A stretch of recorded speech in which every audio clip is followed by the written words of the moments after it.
मुफ्ती साहब कंहिं ॿार जो नालो नबी या सहाबी जे नाले ते रखणु ऐं उन ॿार जो नालो वठी उन खे लानत करणु या उन खे गार ॾियणु, छा इहा नबी या सहाबी जी शान में गुस्ताखी न आहे?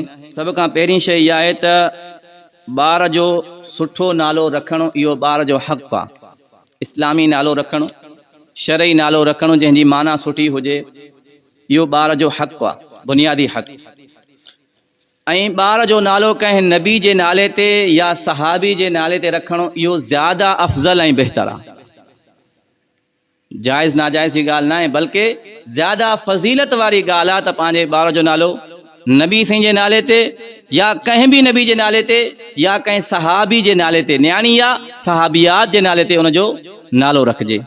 रही ॻाल्हि ॿार खे लानत ॾियणु, शरीयत में कंहिं बि मुसलमान खे गार ॾियणु, बल्कि कंहिं बि इंसान खे गार ॾियणु जाइज़ न आहे।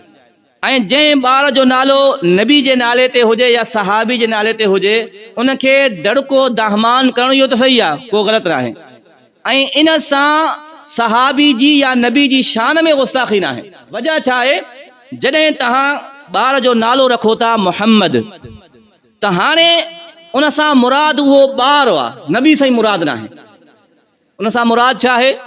उहो ॿार मुराद आहे। कंहिं शख़्स जो नालो इब्राहिम आहे, तव्हां उनखे ग़लति ॻाल्हायो आहे। ग़लति ॻाल्हाइणु जाइज़ न आहे, पर ग़लति ॻाल्हाइण सां हज़रत इब्राहिम जी गुस्ताखी न आहे, छो त इन नाले सां हाणे मुराद इहो शख़्स आहे, नबी साईं मुराद न आहे। उनजे दिलि में बि इरादो नबी जो न हूंदो आहे त मां नबी साईं खे गार ॾियां। मक़सदु छा हूंदो आहे त इन ॿार खे दड़को ॾियां, इन शख़्स खे गार ॾियां।